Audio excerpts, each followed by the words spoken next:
Alright guys, what is going on? By the title of this video, you guys already know what's happening, so I'm not even gonna try to hide it anymore.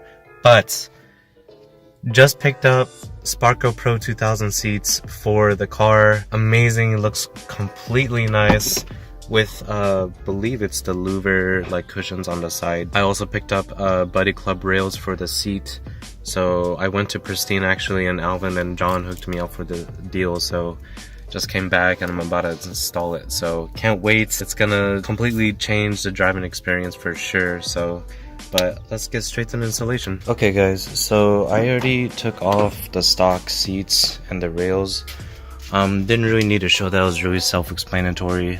Just real quick on a rundown, it was literally just 4 bolts, 1, 2, 3, and then the last one over here, and then you just had to disconnect the airbag and the seatbelt wiring harness. So once that is done, I just vacuumed it a little bit just to clean it up, and then now I have the stock seats right here, which it still looks good in my opinion. That's why I'm keeping it. I'm not really gonna sell it, given it's also stitched WRX on it in red, so it's pretty cool in my opinion.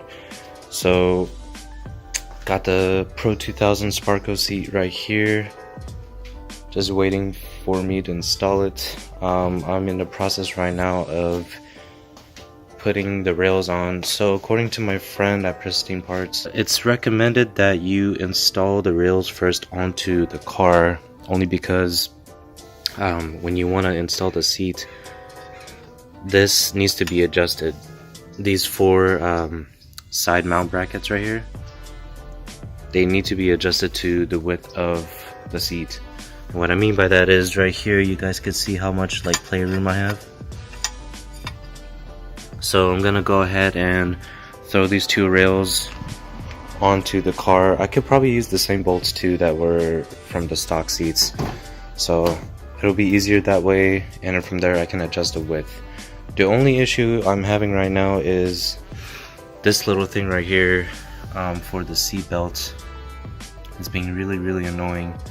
For now, I'm actually gonna just run the stock seat belt for now, and then see whether I want to run like harnesses and a harness bar later on, which I know it would look nice and look good and everything, but still debating on that. So I'm going to just see if I can somehow take this off, because this has been really stubborn. That's why I have the WD-40 there, just to let it soak in, but still just having a hard time. So I even used a vice grip, I even used the Allen keys, so nothing yet, no luck yet. So just have to see what's going on, but otherwise gonna do the easier things first, just to have it set up and everything for the seat, and I'll go ahead and show you guys the process along the way.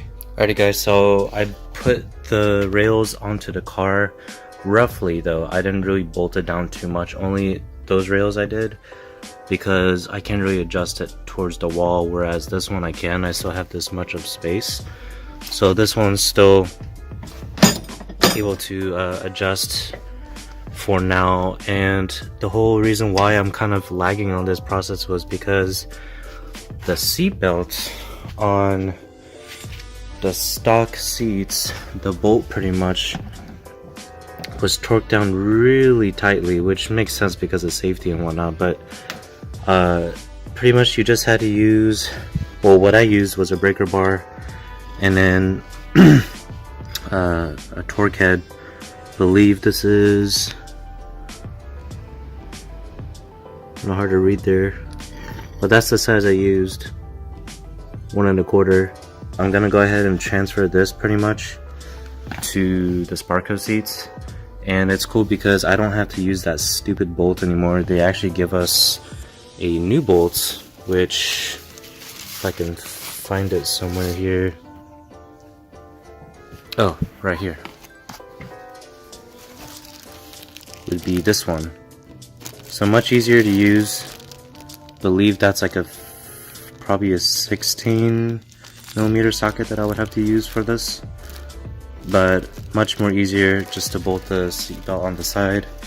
But anyways, once I do that, I can pretty much throw the seat onto the rails, and then from there just adjust based on the width of how much this needs to stick out. Same with that side. So I'm gonna go ahead and do that, and I'll update you guys. Okay guys, so update. I actually had the seat on top of here just to mock it up to see where it was sitting. I decided that this would be the smartest way and logical way to do it. But pretty much, I mentioned in the last clip, I already bolted this side of the rail down for sure, like this bolt and then the front bolt right there. And with this one, with these side mounting brackets, I actually torqued these down all the way too. The reason why I did that is because if you see, or if you can imagine, like the seat right here, or I guess I could use this passenger seat as an example. This one, given it is a stock seat, it has more space, but the gap between the center console to the seat is very like minimal, and there's no door or anything for me to like access the side of the seat as easy as I can on that side. That's why I decided to push these side mounting brackets this way as much as I could for that amount of space that was given to me over there. And then from there I can have this side completely adjustable. So pretty much I'm going to put the seat on right now, and then I guess put the screws on that side, not to tighten it or anything, but just to loosely put it on, and then from there just have this side completely adjustable. That way if I ever do need to adjust in the future, that I could just adjust it with no ease and just having the door open like this. So I'm just gonna go ahead and put the seat on top and let's see how it sits. It's pretty much done. So one more update for you guys. I tightened this side of the rails and then the side mount brackets as well. Like I said earlier in the clip, I already did this side just because it would be easier, because like you see how tight the space is between the center console to the seat. So I already did this first before I put the seat on, just because it would be easier that way to tighten the rails and the side mount brackets. And then I put the seat on and then tighten this side as well. So this part where you adjust your position of the seat, I mean, I didn't show that earlier, but it's pretty easy. You literally just slip on the rail to this little guy right here. You guys will know what to do. That one's really easy. I think the only difficult part, honestly, was trying to get off that stock seatbelt bolt right there, the one I was showing earlier. Otherwise, like, everything else is pretty self-explanatory. There was really no manual that showed what to do. I just pretty much used what I thought would make sense, and then from installing from before from my friend's car. So anyways, pretty good. One more thing that I do see if I could try to show you guys is how you would get onto this car with the seat, because I know it's obviously way more different now, being this part is higher and whatnot. What I usually do is I get my right hand and I just use the steering wheel as like a support. I put my hand like that, and then kind of hard to show just because I'm holding the camera, but I have my right hand there, and then I use my left hand to like kind of use this as a support to like hold myself, and then I just like shove my butt like this way and then put my legs crunched in that way. So I'll try to see if I could do it for you guys, but this is what I do. I have my hand here and then just have my left hand here and kind of just crunch yourself in like that. Kind of weird, but my main goal for doing that is like I don't want to put so much pressure on this part. Not that it will really like crack or anything, but you know, just to be cautious about that kind of stuff. Otherwise, guys, it feels really good, super buckety. I love these little pads that Sparco provides for the Pro 2000. Super nice and comfortable. The holes for the harnesses if I ever wanted to run them. Otherwise, seating wise, I put it on the very top hole of the bracket right there, just because I am a very, very short person, and so if I did any lower, this would just like shrink down and I wouldn't really be able to see. Otherwise, guys, that's pretty much it. The only last thing I really need to do is put the seatbelt thing, the seatbelt bracket, which I think is which I think is that guy right there. That thing I'm pointing to that's kind of shiny. Otherwise, that's pretty easy. Like I said, it was just that one bolt right there. Or, yeah, that big bolt right there. And just need to attach that buckle onto it. And then just to show you guys how it looks from the back.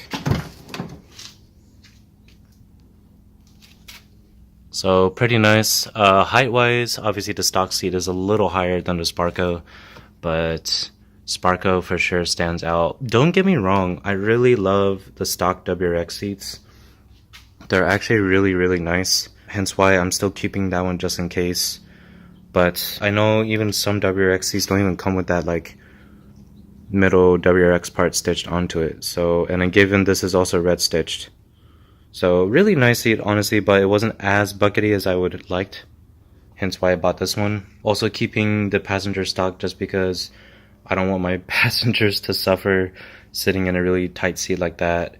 And I want them to be somewhat comfortable. So, and then keeping this rear stock as well. Alright guys, well that is it for this episode vlog installation of the Sparco Pro2000 seat and the Buddy Club rails for this seat. So, nice little Valentine's Day gift for Bay here, and you know, just enjoying a whole new driving experience now with nice racing bucket seats.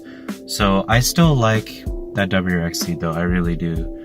But this is definitely more huggable when you're driving, especially on like turns and whatnot. So it's gonna be a nice driving experience for sure. If you guys have any questions on the installation, as in terms of if I forgot anything, or if you're confused on some stuff, please comment down below. I'll be happy to answer your guys' questions. But the next thing is actually going to be pretty fun as well for the next project, also Sparco related. I'm not going to say what it is yet, but I will give hints later in the future. Otherwise guys, that's pretty much it. I will catch you guys later, and I will keep you guys updated as always. See ya.